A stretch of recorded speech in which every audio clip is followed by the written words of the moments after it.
y'all, I'm Camille Styles and I'm gonna show you how I'm decorating for the holidays this year, so come on in.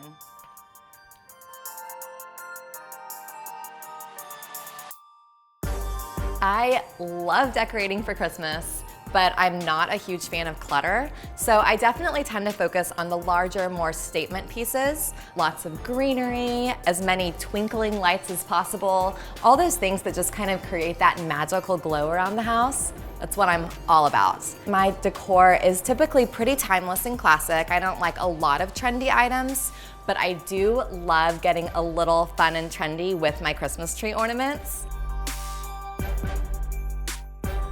Don't be afraid to not stick to a red and green palette when it comes to holiday decor.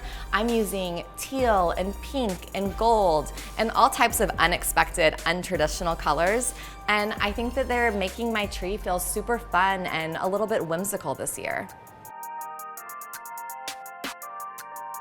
I wanted to add a decorative touch to the mirror that's above our fireplace mantle. I took a really simple wreath that I found from Target, got some ribbon at the craft store that had kind of a fun, fringy boho vibe, strung it up, and voila, DIY wreath centerpiece.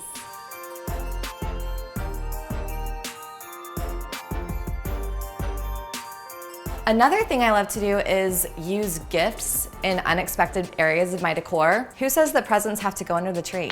No way.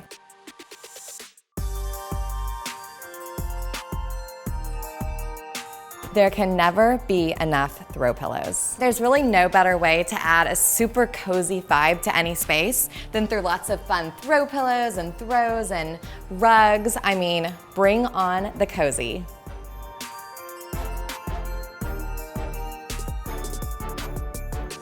A few years ago, my husband was having really bad allergies, so we decided to try a faux tree, and I'm hooked for life. I will never use a real tree again. God bless a pre-lit tree. I think it's saved my husband and I from a couple of fights.